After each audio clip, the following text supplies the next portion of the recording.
Based on my conversations with our customers globally, I can confidently state that many organizations are actively working on cyber resilience strategies, plans, and runbooks that include not just their core infrastructure, but also the supply chain components of their business. But at the same time, not many seem to have given the risk exposure from post quantum computing much thought yet. But having that as a general notion is probably because it's probably several years away.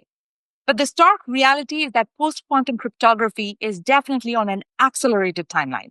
And based on what you're seeing across the industry, what do you think the IT and security leaders should be asking of their technology vendors, their ecosystem players about post quantum readiness? Yeah, so I'll probably start with, everything being highly connected, whether they be ecosystems or infrastructure.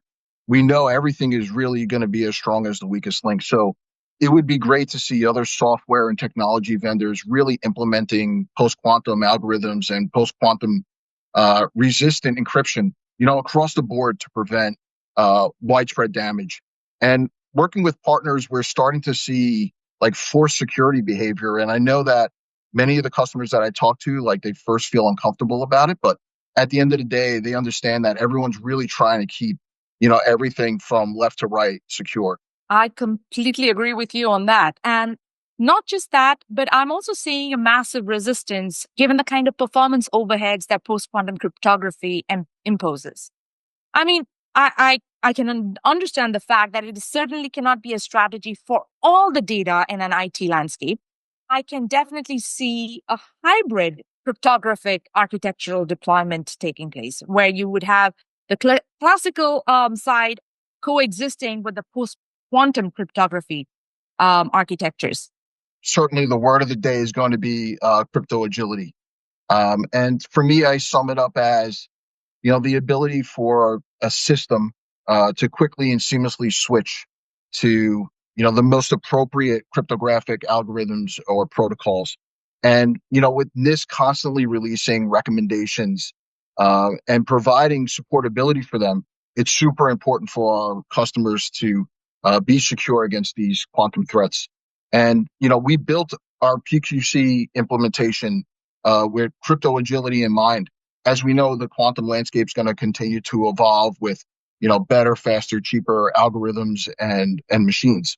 Mhm. So, it's really important that we provide and extend that capability as the threat landscape continues to change.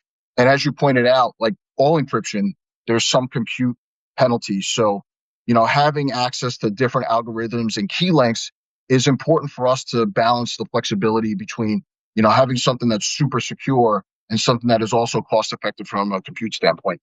Makes perfect sense.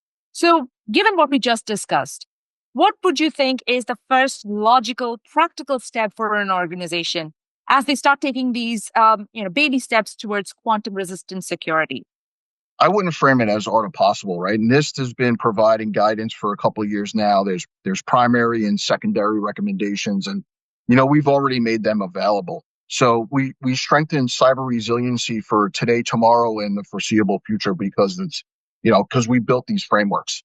It is also worth mentioning that we don't need to understand quantum to enable PQC. Like we've made it super easy for our customers to implement it. So it's just a checkbox in a group configuration to get protected.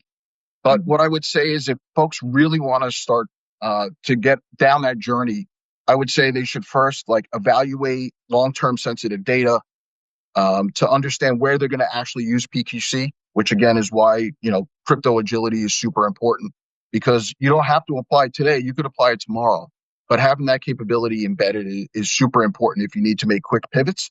And then sometimes you just discovered a whole bunch of sensitive data. So now you want to quickly, have that protected with the latest algorithms. And again, security and cost could be part of that consideration. If you don't know where your sensitive data is, like we talked to lots of customers where they're like, I think I have something here. I know where a lot of like my super high sensitive data is, but I may not know where all of it is. We have Mhm. capabilities like Commvault risk analysis that allows you to do data discovery and classification so that you could apply the correct level of encryption to those particular scenarios. And if you don't know what your encryption levels are, you could leverage something like Security IQ. So you could see like we're building this ecosystem around really having customers understand their data, understand their levels of encryption and where to find this information. And then again, PQC just becomes part of that. And one of the good things about our post-quantum cryptography as part of the platform or the security part of our platform, it's free. So as long as you're on CPR 2024E or newer, you can enable this immediately. So customers should still remain vigilant against, data breaches and threats to the network on infrastructure or data silos. Again, exfiltration is one of those things that, you may not be aware of, but you should remain vigilant against those things.